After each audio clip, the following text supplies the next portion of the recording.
Hey, we are live. We are in Voiceover Camp. We are talking voiceovers. My name is Terry Daniel, voice actor and coach from snowy Minneapolis, where by the end of the weekend, we'll have about 3 feet of snow on the ground. I'm just going to try to save as many lives as I can. Can you hear the dramatic music? I think they're going to probably film an action movie.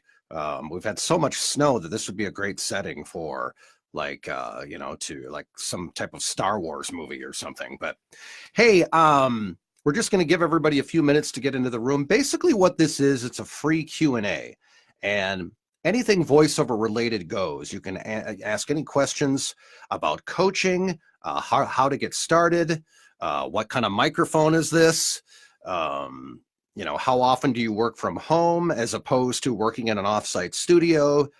Do you do work mostly through a talent agency, or do you work mostly as an independent contractor and where you get jobs on your own? There's all kinds of different questions you can ask. I've been a voice actor going on well over 20 years. I've done plenty of voiceovers pre-internet, and now obviously with internet and social media, it's become a lot easier to make contacts with producers, audio-visual directors and corporations, explainer video companies, production companies, e-learning companies, whatever. I mean, it's just the industry is quite broad at this point. But looks like we got a few people joining here, so let's start the Q&A actually in a couple seconds here. I want to get a couple sips of water because I know you're going to ask a lot of great questions, and I'm just kind of getting over a flu bug, so my voice is slowly coming back. It's not really 100%, but let's plan on yapping here for about a half hour, 45 minutes, maybe it's an hour, but I'm happy that you're here. Bob Donlin is here. Welcome, Bob. I'm going to give you a like. Jennifer from Canada is here. Jennifer, I can't wait to get our one-on-one coaching session started. We had a nice little chat while I was en route on the way back from Sedona. So, all right, cool. Michael Gifford is in the house. Oh my God. Oh man. Hope you are well, freezing your ass. Well, that was awfully kind of you, Michael. The beauty of it is, we're getting shitloads of snow, but the temperatures are really balmy, like right around 15 above. So it's actually a lot of fun. All right, maybe not. But spring doesn't seem to be anywhere in the near future. All right, so here's how this works. You ask the questions. I will do everything I can to answer the questions to the best of my knowledge. I'm a guy with 20 years of experience. That doesn't mean that everything's my way or the highway. Everybody's got a different opinion. There are a lot of chefs in the kitchen when it comes to the voiceover industry, which kind of leads me to this. Be careful where you get advice from these days, because Facebook is loaded with all kinds of voiceover groups. Most of them are terrific, but there's a handful of them where the groups are run by amateurs, and there's a lot of chefs that aren't necessarily qualified to be chefs. That doesn't make these bad people. It's just sometimes people sling around all kinds of different advice, and they really don't have the experience or the resume to be dishing out this kind of advice. They just like to comment. And it's great that everybody wants to help each other. It's fantastic. Isn't that what social media is for right now? At least when we're not arguing about politics or posting pictures of our cat, or 3 feet of snow, or whatever. Everybody likes to help each other, which is great, but be careful, take everything with a grain of salt, because there are voiceover groups out there that aren't always run by the most professional people. So there you have it. All right, Fred Mainville is here from Michigan. And yes, Jennifer, just get well first. I'm working on it. I'm about 85% right now. So here we are. Dana is here. Welcome, Dana. Good to see you here. I'm going to like your comment. I'm not here to sit here and like everybody's comments. So I do need some questions to answer. So, obviously you're watching this in Voiceover Camp, and almost every day we get people that come into the group and, some of them will even make a post. Hey, you know what? I've been thinking about this for way too long. I'm tired of hearing my friends and family members compliment me on my voice. What the hell do I do next? How do I find a reputable coach? What are the steps? What do I need to do to get going? And sometimes people will comment with some really good advice in my group, but sometimes these people vanish, then they disappear and they don't come back. So, if you're really passionate about voiceovers and doing this the right way, make sure that you're a sponge and that you respond to people who are trying to help you too. Don't just drop a question in and disappear for 2 years and then come back. We want to help you, but we want to know that you're real and that you're responding to everybody as well. Voiceover Camp itself, I think I've had this group now for about 10 years. Man, it feels like Facebook came around and then maybe a year or two later, they started doing the forums, which at first, were kind of interesting, but now it's like you pick any kind of category and there's about 100 groups for any kind of category that you come up with, whether it's photography, on-camera acting, music, real estate, on stage acting. There's, especially in the creative field, there's a lot. So there's a lot of good help out there. All right. Who has a question that is voiceover related? And it looks like we're going to start with an equipment question because Fred here has equipment. What is the best mic and program to get started? And how heavy of a computer do I need? Well, you don't necessarily need a heavy computer, Fred, but you're also going to be in trouble if you have one that's about 10 or 15 years old. You have to have one that has a really good processor and a lot of RAM and memory, because it's got to store your files. It's got to run your recording software accurately and efficiently. And if you've got like a Dell computer from like 2004, you're going to be in trouble because you're not going to have enough room on your computer to do anything. So you don't necessarily have to go out and buy a brand new computer. I mean, I have a Mac, so this one's going to be good for many years to come. And I've got like 100 terabytes of space. I don't think, and an external hard drive, and I use iCloud to store files in that folder too. So, a good running system. You don't have to go out and spend, $7,000 on, a computer that would make NASA jealous. Just a good, efficient running computer that can handle not only recording software, but that can handle storing your files as well. Microphones are like cars. There's a million of them, right? You just got to get the one that works for you. And what's nice about Guitar Center or other recording stores is you can go in and try them out. I wasn't 100% sure the Neumann TLM 103 was going to be the perfect mic for me. I had several mics before this. At the time, this is about $1,100. I think you can get one for a little bit less than $1,000 now, but I didn't start with this kind of microphone. When you're getting started in voiceovers, it's easy to get hung up on gear. What you want to do is you want to learn the art of voice acting first. You want to learn how to read a script, how to interpret direction, and how to execute a commercial or narration script. Because you can go out and spend about $5,000 worth of like recording gear, this microphone, maybe the Apollo Twin preamp. You can't see it, but I'm pointing to it anyway. A couple of monitors, a pair of headphones, and suddenly, this is going to put you back a few grand. And then you realize you can't even really read a script. You record the script, you listen back to it, and it sounds like shit. Well, that's not your fault. You're just a little bit green. And it's because you haven't had any coaching. Actors have coaches, singers have coaches, voiceover artists have coaches.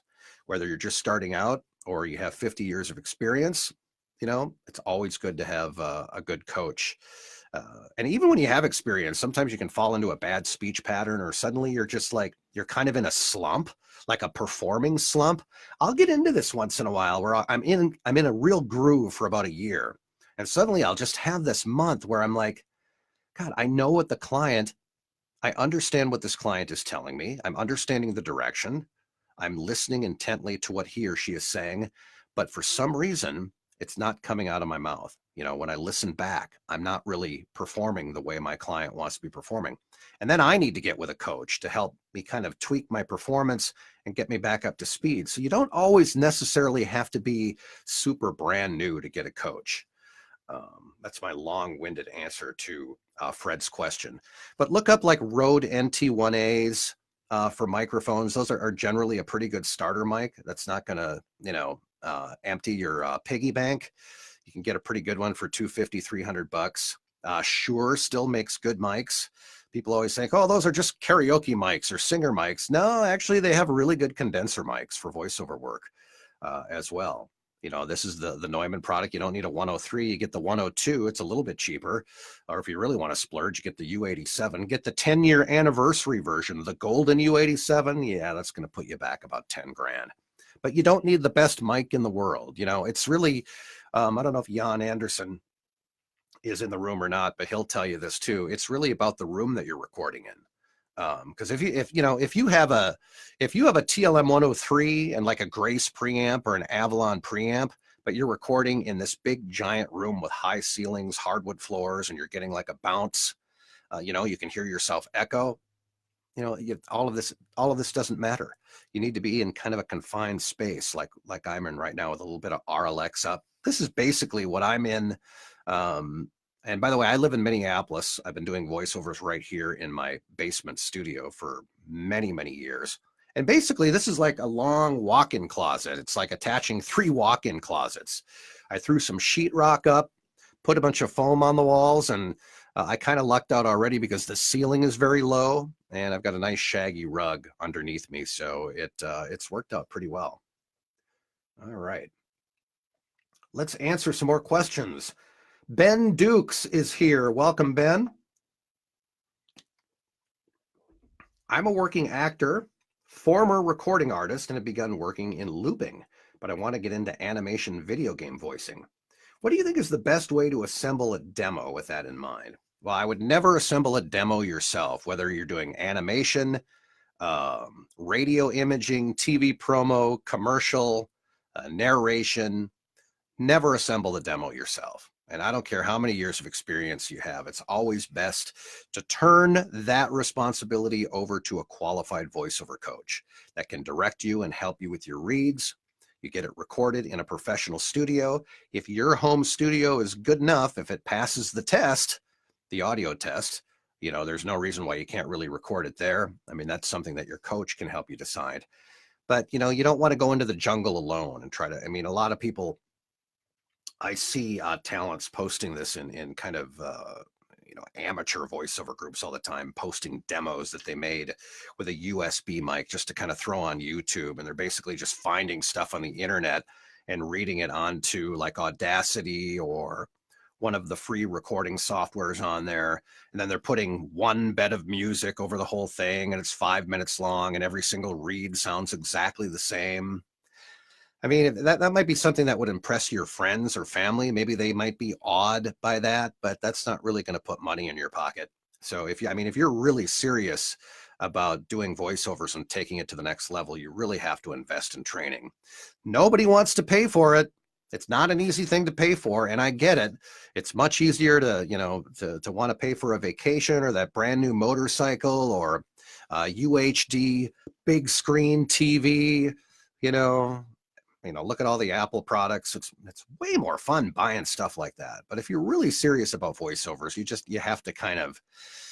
gotta kind of close your eyes and write the check or take out your credit card, because this really isn't any different than any other profession. If you're a plumber, or if you go into real estate, or if you go back to school for something, it's always going to cost a little bit of money. So you can learn a lot, you can do a lot of research for free, and you can pick up tips here and there. But at the end of the day, you're going to need a professional demo. That's always going to be your calling card. It's your audio calling card. It's the first thing a producer is going to ask you for. It's the first thing a talent agent is going to ask you for. And a talent agent is also going to ask you if you've had any training. If you call a talent agent out of the blue just because some friends of yours and some family members told you you had a great voice, they're going to tell you to get some coaching, and they're going to tell you to get a couple of pro demos made. And then call us again, in 7 to 8 months, maybe a year, when you've had this done. They're not going to put you on the roster if you don't have any experience. So hopefully those are good tips for you here. All right, looking for some more voiceover questions. Brian Fletcher is here. Could you talk a little bit about a DAW that is good for a newbie, something that I can grow with? You know what? Here's what's interesting about, let's talk recording software for a minute. What's interesting about that is a lot of people think you need to purchase spendy recording software to sound good. It has nothing to do with the audio quality. If you have a great mic, you got a good room, a good preamp. If you record in Audacity, it's going to sound the same as recording in Adobe Audition or Pro Tools. That's one of those myths that's out there. Because there's mythical information on the internet and in social media. Sometimes you'll see it on somebody's blog. It's like, no, you got to buy Pro Tools or you're going to sound like shit. Really? Well, I have tons of pro friends that still use the free software Audacity. So Brian, Audacity is a free software that'll work on either a Mac or a PC. You could go with a Twisted Wave on a Mac. I think it's a $100 or $200 program. So that's a little spendier. You could also subscribe to Adobe Cloud, which I do. I think we pay $40-50 a month, but we get everything. We get Adobe Audition, we get Photoshop, we get Elements, we get Lightroom. See, my wife is a photographer, so it makes sense for us to do the subscription. I get the audio software, she gets all the photography stuff, so that works. But just like microphones, there's dozens and dozens of recording softwares out there that people are comfortable. I've just never been a Pro Tools guy. I think it's too complex. It doesn't work for my ADD brain.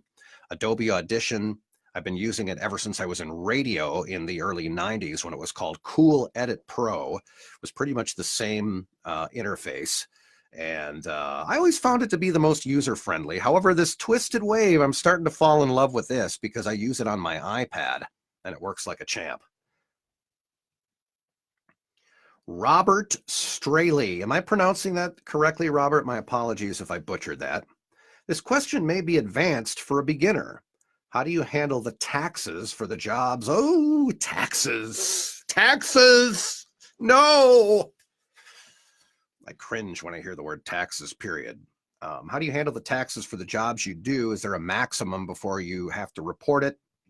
Do companies send you a 1099 for every job? I'm going to answer the last question first. If you're listed with an agency, your agency will definitely send you a 1099 at the end of the year of all the work you've done for them. There are many corporations, if you've done several jobs for them, that will send you a 1099. Now, if you're working with a client here and there on, a project, you may not always get a 1099, but that doesn't mean that you shouldn't report it. You should always report it. And honestly, these questions, I'm not super comfortable answering any tax questions. So you really want to consult with a neighborhood CPA or somebody who knows this a little bit better. I mean, I have a couple of tax people, a couple of CPAs that handle all of my stuff. Oh, that's pleasant. But that's a great question. So yeah, you don't necessarily get a 1099 for every job that you have, but if you use like QuickBooks or Square or some type of an online program that keeps track of all your gigs, it should be pretty easy for you to maintain and manage your business. And then there's, when business really starts to pick up, it's, then you got to think of, do I go S Corp or do I do LLC? Do I start paying in quarterly, which is always a good idea, no matter if you're doing this part-time or full-time. But yeah, just ask a CPA, because I'm not licensed to really answer tax questions, and I'm not really super comfortable doing it. All right, you're going to see me drink a lot of water tonight because my throat is still pretty scratchy. All right, Terry, what is the primary objective of the coach when dealing with a novice who has a good voice, diction, decent gear, but no experience? Well, let me tell you what we do. And I have 3 other coaches on my staff. I have Rob Marley. You guys know him from Voiceover Camp because he's so great about posting his blogs and other tips. Jan Anderson, who's kind of our tech guy, but he also directs demos and also coaches people on script technique and delivery, and happens to be a hell of a good script writer. He writes all of the scripts for our demos. All of our scripts for our demos are originals. We don't just borrow stuff that we find on the internet. We don't steal it from other voiceover training companies. We don't go to Edge Studio and use their script library. Might take a couple of those just for coaching purposes, but we never ever use them on a demo. We have all original scripts for the demo. So what we do, Mel, is we start by working on your technique and delivery. And this, we work with a variety of different commercial narration, maybe even a couple audiobook scripts here and there, just to get your technique down, to make sure that you're reading a script the way the client wants you to read it. And you know what? It's always going to look really easy when you just glance at it on paper. Like, oh, I can do this. This is only 8 lines. And then you read it and it's like, God, would you buy from that person? Where it's so stiff or green or so monotone, no inflection, no color whatsoever. And you're like, oh man, it really looked easy when I picked up the script. So we help you with stuff like that. We really try to help you bring the acting out of the voice actor. Our coaching sessions don't necessarily, we do plenty of script analysis, script delivery sessions, but we also do a lot on marketing. Trish does a great session on marketing. Jan does a good session on marketing, because you need to know what to do when you have your demos completed. Where do I send them? Or how do I write a cover letter? Or how do I send an email to a producer?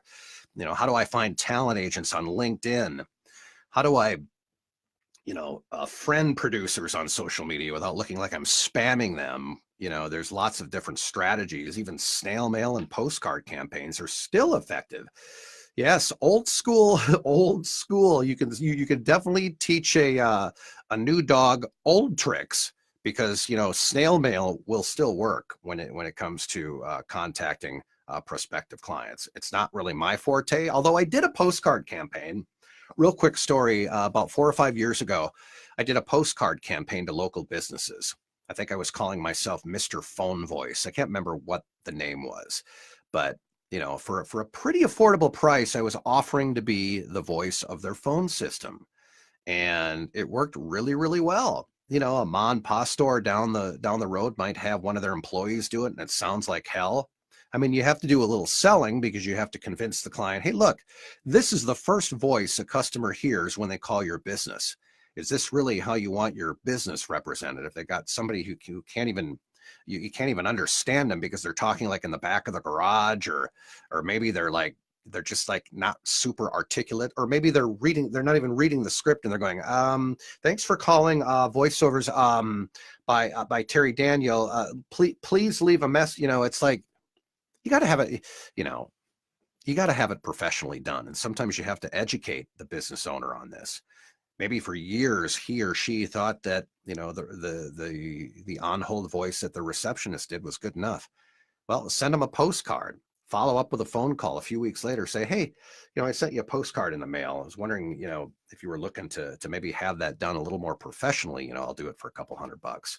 And that campaign worked really, really well. And I know this is the day and age of internet and social media. Sometimes people want something tangible they can hold in their hand. Sending them a refrigerator magnet business card or something like that. All right. We got a lot of people in here. I really appreciate it, everybody. By the way, this is automatically recording, so if you have to bow out early, this entire video will post in Voiceover Camp the second that we end it. And right now we're looking at close to 6:30, so we have a little ways to go. All right. Gary Malbreck is here. Is it worth it to have a YouTube channel just for demos on top of a website? I don't think it's a bad idea. Hey, you know what? Wherever you can put those demos, there's not a bad answer for that. There really isn't. And a YouTube channel is a good idea, because you could maybe record yourself doing a few jobs or auditions and put them on YouTube. Sometimes you have to get permission from the client. You don't want to be like, obviously if you're doing a commercial for Great Clips and the commercial isn't even out yet, but here's Terry Daniel on YouTube reading a script about it, that's not going to go over well at all. So you want to make sure, A, you get permission from the client, and B, wait for the commercial to hit the airwaves, because you don't want to be, that's not the first place the client wants the voiceover, is your YouTube channel. But Gary, I think that's an excellent question, and I think you should do it. I think it's a good idea. I do like voiceover tips on my YouTube channel. I haven't done like a live. Occasionally, like a client will direct me live, and they'll say, and I'll say, "Hey, do you mind if I put this on video just to kind of show my students what a directed session is like?" And sometimes they'll say, "Yeah, let's go for it." Sometimes they won't, but sometimes they'll say, "Go for it." And that's that's pretty educational. And if you've never heard of a live directed session, this is how it works. And most of the time through talent agents, somebody is always going to direct the session live, whether you're recording it at home or the talent agent has booked you in an offsite studio, which happens for me. My local agent is nuts, terrific local agency here in Minneapolis. So when I get booked, 85% of the time I get to go downtown Minneapolis in an offsite studio. A couple people from an advertising agency will show up and direct me live. There'll be an engineer there. And all I have to worry about is being the performer. I don't have to do any of the editing. I don't have to negotiate a rate with this client. And I don't have to stick around after the session. I don't have to do any post-production. I'm just there to be the actor. That's, voiceovers is always a hell of a lot of fun, but it really feels good when you're doing an agency session because you really are the paid performer. You don't have to do any of the other work. You show up and dazzle them with your reads. I love those agency sessions. All right, I got a sniff. Hang on. All right. Maurice Thomas. Hey, thanks for the advice. I've been doing voiceover work for about 7 years now. I've gotten many different jobs and gigs. Of course, in this business, once the job is done, you are looking for another one. But I'm getting frustrated about not finding my place. How do you find the right part of the industry for your voice? It's a great question. I audition and audition. This recent dry spell is just bringing me down a bit. Any advice? Maurice, first I have to give you kudos for being humble and honest, because there's a lot of diva voice actors on social media that will never admit that they're having a shitty month. It's always about their next gig or, hey, look at me in the studio, I'm doing another gig. So thank you for being brutally honest there. I really appreciate it. Honesty goes a long way. Anybody can be a star on social media, right? You know what? We all have bad months. I had, what was it? November, I had my worst month in 10 years. And then for the most of December, that kind of made up for it. So I've always been able to kind of make up for it the following month. But finding your place, or let's say your niche, sometimes that can take years. And I know, Maurice, you said you've been doing this for about 7 years now. I'll give you an example for those of you that are new to voiceovers. My niche is commercial e-learning theme park announcements. I do a lot of theme park announcements for a variety of different clients over the country. For example, at Stone Mountain Park, you might hear my voice doing the rules and regulations of the park, maybe announcing when the laser light show is going to begin. There's all kinds of different promos I do in the park. And I work on a monthly retainer for this particular client, which I know we'll kind of talk a little bit about rates, but that's kind of nice. So they'll, it's fun actually, because some months they don't send me any work and I still get paid for it because I'm on a contract. Monthly retainer contracts are heavenly. They're golden if you can get those. And typically, basically, talents who do radio imaging will tend to be on a monthly retainer with a radio station, and that works the same way with me with theme parks. But Maurice, tell me a little bit about what you have done. I mean, do you find yourself, have you done more commercials than narrations? Some people's niche is character work or animation. Maybe Maurice, maybe theme park announcements. It is one of the, branding is obviously important, but sometimes I think it's a little overrated, because I think, whatever your skills, whatever you think you can do. Now, for me, I'm not like a 24-hour clearance sale guy. I can't be a screamer furniture sale. I mean, I can do it. I'm not comfortable doing it. And it takes me forever to get up to that kind of energy. So that's not really my niche. Character work isn't my niche. Radio imaging, I got a killer radio imaging demo, but that never really turned into much for me. So you do kind of have to stick with what works.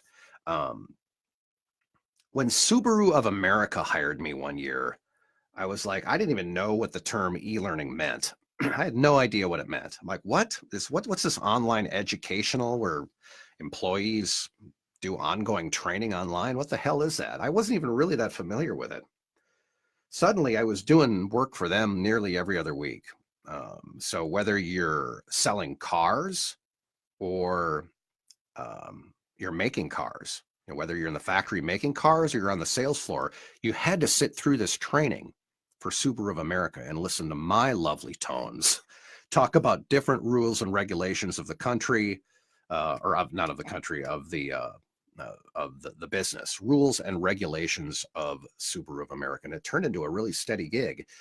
And then, she was just like a marketing person that referred me to other people who needed e-learning. So it really became quite the trend and quite the hot commodity when it came to voiceovers. And suddenly within like a year and a half, it felt like I had about a dozen e-learning clients where I'm just doing, educational training online. Sometimes the content isn't fascinating. The content actually can be somewhat cumbersome. I do a lot of stuff for 3M locally through my talent agent. And that stuff, oh, give me a joint or a glass of bourbon or something, man. Because this stuff's just not exciting, right? What's funny about that gig is the first time I went into, because 3M, I actually had to go to the facility. I had to go to the corporation. They have their own in-house studio. So I did a few reads. It was really dreadful stuff. The content was really awful. So I read a paragraph and they're like, Terry, we really love your voice, but you sound too much like a voice actor. Give us less inflection. We want you to sound a little more robotic. And the direction we get from most clients these days couldn't be more opposite of that. But they really wanted it to sound deadpan, boring. It's unbelievable. And to this day, I still have to read it like that. It's very, very cumbersome read.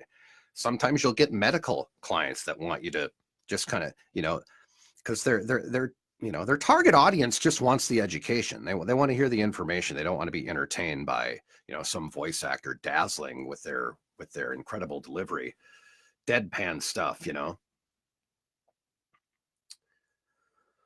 Ooh, Michael, do you have acoustic foam behind your posters? Not those, but there's some down here and it's all in front of me. You don't really see it, but I should actually have a little more in there, but this has worked pretty well. Again, I really lucked out because I have kind of a foamy ceiling, which is very low, and I've got shaggy carpeting underneath me, and things are pretty quiet. Of course, the guy across the street has a snowblower that's more powerful than a Boeing 747. I mean, seriously, when he lights this thing up, when he starts this snowblower, you can hear it in Africa. I'm not kidding. It will, in fact, if you don't have earmuffs when you go out there, you will lose your hearing.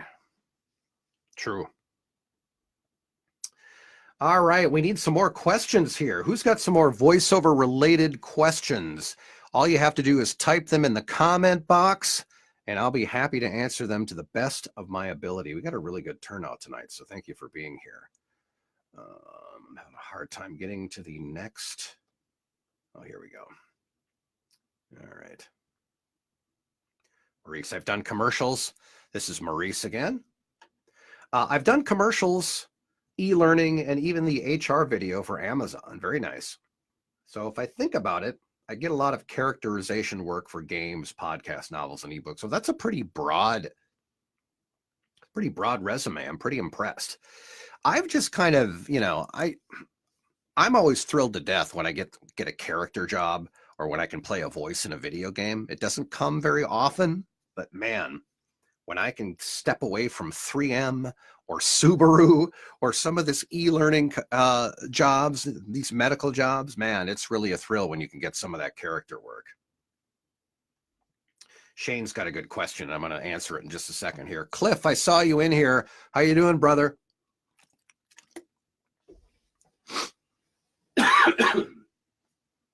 My apologies. Oh, I need my voice back and I need my health back. I'm getting my energy. I feel a lot better, but my voice is still a little raw. All right, Shane, what about union voiceover work? What about union voiceover work? Any tips on how to get those jobs on voices.com, Voice123, non-union? Well, actually, they do post some union jobs on there, if you can believe it. Here's my deal on pay-to-play sites like a voices.com, Voice123, VoiceRealm. I mean, there's shitloads of them out there. Don't put all your eggs in the pay-to-play basket. A lot of these companies will manipulate you into believing that you really need them. You know what? They need you more than you need them. You know, and it's okay if you stick around and you audition for a couple hours a day in like Voice123 or Voices.com, but don't sit around there from sunrise to sunset and doing nothing but auditioning for those gigs. You know, maybe you get a few $100 gigs here and there, but what happens is you've just spent, you know, in 1 week, you've spent nearly 30 hours doing nothing but auditioning on pay-to-play sites against 15,000 other people. Imagine if you would have put that time into just marketing yourself, you know, sending an email to a producer, picking up the phone and calling a corporation and asking to speak to the audio-visual director, you know, calling an e-learning company or an explainer video company that you found on LinkedIn. Imagine if you would have put all those hours you spent on voices.com auditioning to marketing you. Try that for a couple months and see what happens. Trust me, it works. Spend your energy marketing you. Don't sit there auditioning on Voice123 for 9 hours a day. You know, again, I'm not a pay-to-play hater. You know, some people are way against pay-to-play sites in our industry. I'm not one of them. I think they can be helpful. I think they give you an opportunity to have a lifetime client every now and then. But don't put all your eggs into the pay-to-play basket. Spread the marketing around and focus on marketing you. All right. Jennifer's got one here too. I'm sure you guys are enjoying me sniffing in the microphone. Jennifer, I saw an ad asking for a 30-second audition. The paragraph they gave is too long to fit into 30 seconds. Any suggestions? Yeah, sometimes, and Cliff, if you're in here, you know how that works with radio spots. Hey, we need a 30-second ad and the copy is 40 seconds. You know, you got to call them and tell them they need to edit their copy down. You know, otherwise it's going to run really long. So it's better to nip that at the beginning than to just do a bunch of takes and then have them going, hey, this is too long. I know, because you put too much copy in it. So it's best to come to that kind of understanding before the gig even begins. You know, I have to do it all the time. I got people that, you know, hey, we need you to do a 30-second spot, and things like a page and a half. This isn't, not only is this not 30 seconds, I don't even think I'm going to be able to read this in 60 seconds. So it's time to call Mr. or Mrs. Client and get them on the phone and say, hey, look, we gotta shave off a few of these lines. Is that okay? So a little quick consultation with a client can never hurt anybody. Rick, would acting or improv classes be helpful? Absolutely. Everything helps. Coaching, improv, any kind of class, any kind of acting class is going to help you. You know, if you are a singer, you know, please continue with your singing lessons, because that will only help you as a voice actor. All that kind of stuff does. Absolutely. Mel, Terry, when you do your coaching remotely over the web, do your students or clients have to find a local studio to record their demos? Or can that be done by your team remotely? Mel, here's what we do. We do all our coaching live on Zoom. Occasionally we do it in Facebook Messenger. But yeah, all of that is live online because we work with students all over the country, even overseas. I don't know if Chris or Mike is in here, but I've got a couple of students from Europe that we're working with that we coach with via Skype. So all the coaching is done online. And then when it comes time to record the demos, what we do is we find a recording studio in your area. Sometimes our students book it, sometimes we book it. We basically just look it up by your zip code. And then there's a little bit of a vetting process that takes place. We'll call a studio, ask a little bit about their gear. Typically, we can find out about their gear on their website.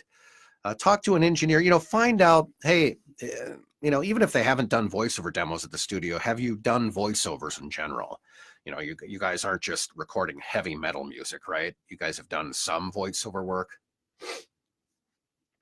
Because I don't care. You can have the most talented engineer in the world, and if all he's worked with is hair bands his entire career, sometimes he's not always going to know where to put the mic or where to set the preamp, where to put the levels for a voice actor. So these are a few of the things that we always ask the studio. So we set all that up, and then we direct it remotely too. We can direct you via Source Connect or Skype or Zoom, as long as we can hear each other. As long as you can hear me and I can hear you. Sometimes we even direct over the speakerphone of an iPhone. It works really, really well. So that's kind of how we do things, Mel, and I appreciate it. And if you're interested, Mel, if you're interested, you can PM me after this free Q&A. In fact, if anybody on this call or in this webinar, if you're really passionate about taking the next steps and getting started in voiceovers, send me a private message on Facebook after the Q&A is over, and I would be happy to discuss what we do. I don't want to flash our website here. This is a free Q&A. I don't want it to sound like a big infomercial or anything like that. But yes, we do all kinds of coaching. We have all kinds of different programs that include coaching and demo production. And we have a pretty impeccable record. Our students have been pretty happy with the work that we've done for them. I think a few of you in the chat will oblige to that. So great question, Mel. I appreciate it. Neil Schott, blast from the past. Neil, good to see you in here, man. All right. And by the way, keep the questions coming. I'm going to do this until about 7 o'clock. So we got plenty of time, about 15 minutes left, but I need questions. Otherwise, you're going to get really bored listening to me tell you about my career and how I got started. And you guys have heard that 100 times. You don't want to hear that again tonight.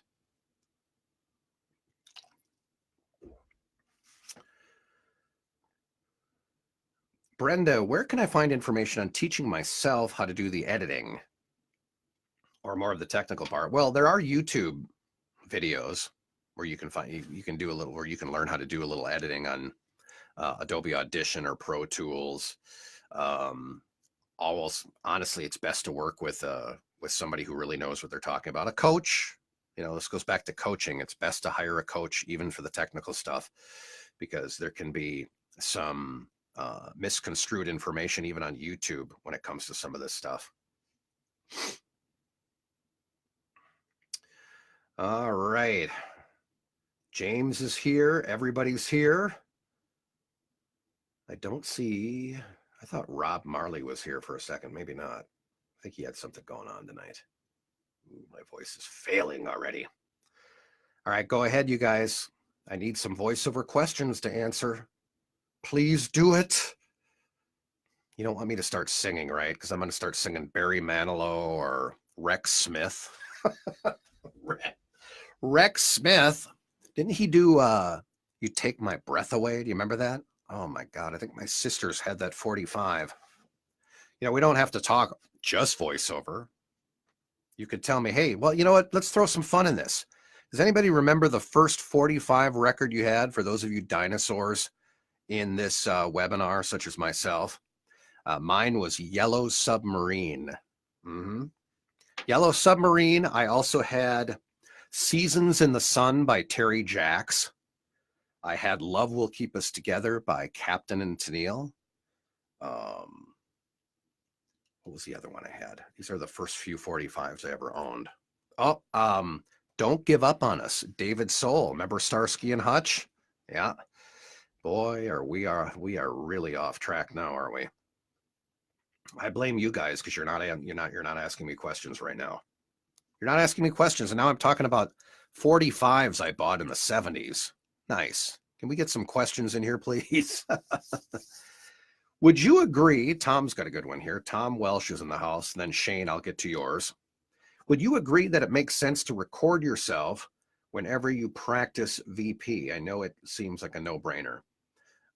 I even when we work with students, I say, you know what? There's a little voice recorder on your iPhone. Take the scripts that we worked on today, take the knowledge you received and the direction you received, and now go practice these on your own. And you know what works great? And Tom, I know you know this already. The Facebook Messenger is an incredible tool for homework. I mean, I work with a lot of our students via the Facebook Messenger. We go back and forth with different scripts. They give me like 2 or 3 takes. I give them feedback. They do them again. And sometimes we're doing it on and off all day long. It's a really, really good tool for coaching. Now, most of our coaching is live via Zoom, but occasionally, if people get busy or if it's just their first session, we do it out of the Facebook Messenger, and it's very effective. Shane, so am I to understand that you don't like USB microphones? I have the Yeti Pro.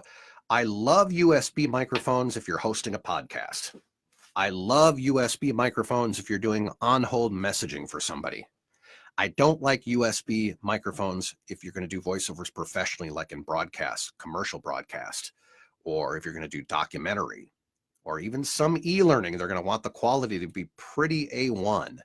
I'm not saying USB mics are horrible, but they tend to sound a little tinny, and they pick up a lot of room noise. And if Cliff is on this call, I know that he agrees with this.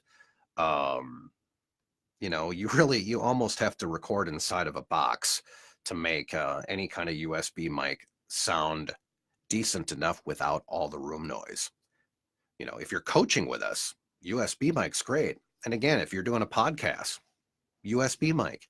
If you're sending an audition while you're traveling, and maybe your agent wants you to do an audition, but you're on vacation somewhere in the Bahamas, you're like, oh man, I don't have my gear with me, but I do have an Apogee mic that I can plug into the iPad just for the audition. More times than not, that's going to be good enough. The client knows that's not going to be the final product, but they can hear enough of you to decide whether or not you're the right person for the gig. And all you did was record it on the beach and do an iPad. Of course, the heat had to kick in when I'm in here. I tried to keep it pretty low, but it's getting cold out. Really good questions, you guys. Keep them going. Keep them coming. And again, I apologize for coughing and sniffing in your ear. Hang on, I'm going to sniff.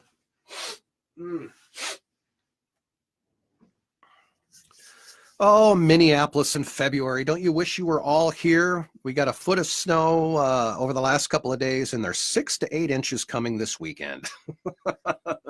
We actually spent, many of you know this already, but my wife and I spent about 5 weeks in Sedona, Arizona. So we had a break from winter here, and it just really, really doesn't seem like it at all.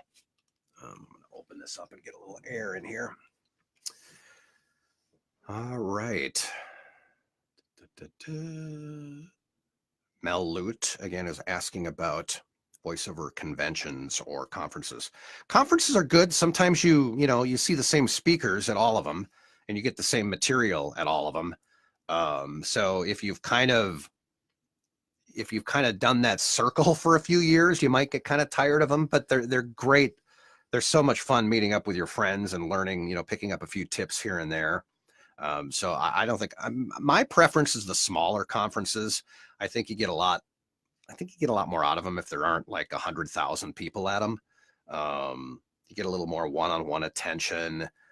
It's not quite as overwhelming. Now you're talking to a guy that has ADD issues for one. So I'm just not a fan of these giant voiceover conferences. I like the small ones, the ones that are just a little more intimate. That's just my opinion. Opinions vary on that. Some people love like VO Atlanta and these massively gigantic conventions where there's 90 different presentations to choose from in 1 hour, and it's just not my cup of tea. I'm not ripping on it. It's just not my preference. But again, in my opinion too, nothing's going to come close to having a good coach at your side. I mean, nothing can touch it. So if you can do a little coaching, maybe go to a little conference every now and then. I'll always do as much as you can to educate yourself and to improve your craft and to become the best voice actor you know how to be. So, all right, what are we looking at? 6:52. Why don't we call this? I think we have enough questions here. Shane is snowed in Los Angeles. I heard it was snowing in California, And there's parts of Arizona that got like a foot. This is just the weirdest winter ever. Really.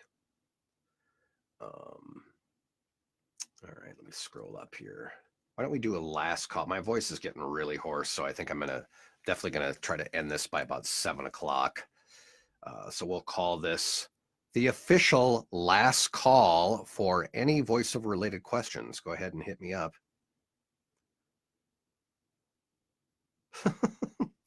Tom, top 3 dumb questions that people ask.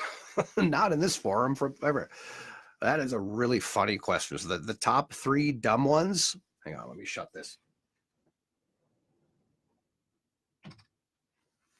Let me think about that. The top 3 dumb questions are, I don't know what they exactly would be, Tom, but it's when people do things backwards. And that's not necessarily dumb. It's just because they just haven't done any research. Like, for example, when somebody goes out and spends thousands of dollars on recording gear but can't read a script. I'm not going to call that dumb. I'm not going to be a jackass and say that, but it's just obvious this person didn't do any research. You have to learn the craft first and then buy the equipment. Now, that doesn't mean you can't buy the equipment while you're learning, because you definitely want to learn how to record and learn what kind of equipment works for you. But really, you got to focus on reading that script. I'm still trying to think of that dumb question. What else? Oh God, Tom, Tom, you put me on the spot. I swear to God, if you wouldn't have put me on the spot anytime during the day, I could probably list about 100 of them.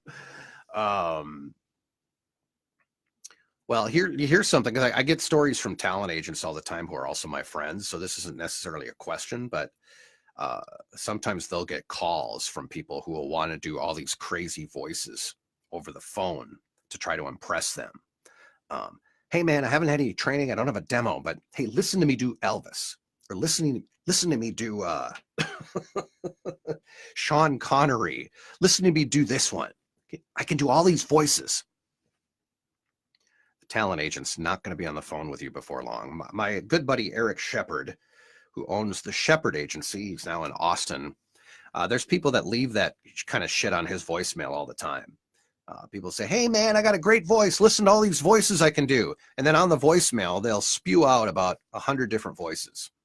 That doesn't work. That's not going to get you on a talent agency roster.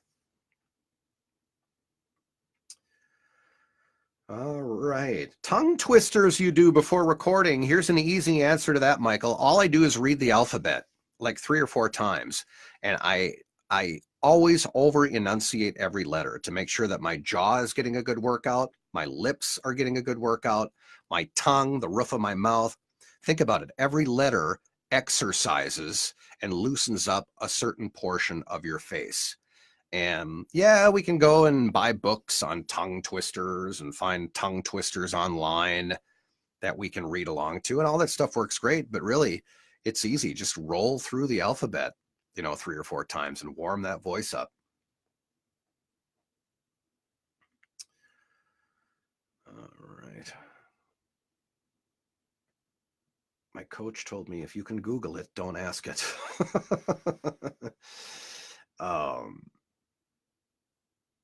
Well, one of the okay, not necessarily a dumb question, Tom, but one of the questions I always get is when people are interested in working with us, when it's so obvious they haven't read one word of the website, and they keep asking me just shitloads of questions on how this works, how can they get work, how soon before they can make money doing this. And I'm like, hey, did you review our website? We've got like 4 pages of terrific information from step A to Z on how you can do this. And then they'll just continue to ask me the questions. If you're too lazy to look at our website, how in the world are you going to work with a talent agent? And how in the world are you going to have enough energy and will to market to people if you can't go to our website to look at information? So that's kind of the funny, not necessarily dumb thing, Tom, but that's kind of one of the funniest things that happens all the time, is people can't seem to find the website after I've given them the link like 10 times. So it's funny. And for those of you wondering, Tom asks, hey, what are the 3 dumbest questions you've ever heard? All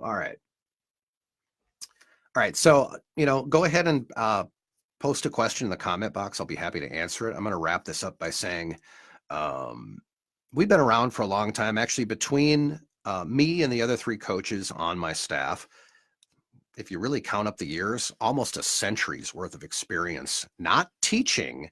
I know people always say, well, if you're teaching, that must mean that you're not doing very well in voiceover. That's one of those myths out there. I love teaching. I used to be a drama coach. I used to be, I direct plays. I've always, I was a trainer back when I was in radio sales. I would train people other salespeople. I've always loved teaching. So that's not the case with me. I'm getting plenty of voiceover work, but I really enjoy the mentoring. I really do. And when you work with us, you're working with 4 coaches who have almost a century worth of experience, not only teaching, but actually doing voiceovers for a living. So if you're really passionate about, taking the next step and starting a voiceover career, send me a PM when this webinar is over. I'll be happy to talk with you about it. And I'll send you the link to our website. We have a lot of different programs depending on what your skill set is. There's really no shortcuts. People try to take shortcuts all the time, and I have to be honest, it just doesn't work. You'll fall flat on your face. I did it when I first started. I tried to do a demo myself in a Panasonic boombox. It was a disaster. I got told by like 3 agents that they would never work with me, even if I went back and did it right. It was almost like I felt like I was blacklisted. If you're truly passionate about doing this, you have to take the right steps and you have to do it the right way. And if you don't take my word for it, call any talent agent in the country. They will tell you the exact same thing. The first thing that's going to come out of their mouths, hey, have you had any coaching? What kind of demos do you have? Have you had your demos professionally produced? It's a no-brainer. You might just think I'm, trying to, to say this to get you to sign up for our programs. I am. That's exactly why I'm doing it.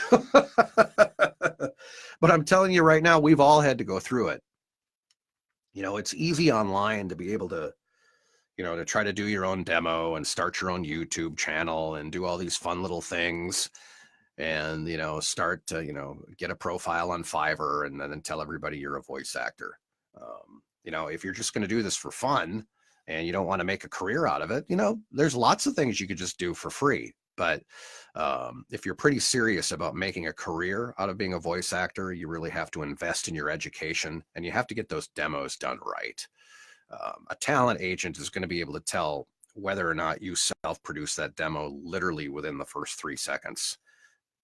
Hit play. Don't you love how I'm actually hitting play almost like a tape recorder? I kind of went back in time like 50 years for a minute there, but you just have to do it right. So if you're interested in hearing more about our programs, we'd love to work with you. So send me a PM and right here in Facebook Messenger, just send me a PM via Facebook Messenger. I'm not hard to find. Obviously, I'm the founder of Voiceover Camp, so it's pretty easy to PM me, and I'll be happy to help you out with some information about who we are and how we help new talents develop their skills and move on to become professional voice actors.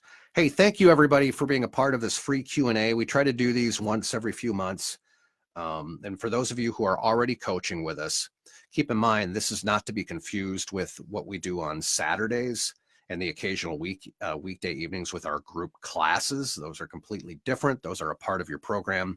This is basically like a free webinar. So this is a much different thing. So I wanted to get that cleared. So those of you that have joined late, my apologies, but we're quitting now. So again, if you're ready to get started, you want to work with us, send me a PM. I'll give you some information on our coaching programs and we can kind of go from there. If you're coming in late, the bad news is I'm leaving in about 2 seconds. The good news is the video will post to Voiceover Camp as soon as I click end. So thank you so much for joining me. My name's Terry Daniel, voice actor and coach from Minneapolis. Have a great rest of your week, everybody. I really appreciate it. Take care.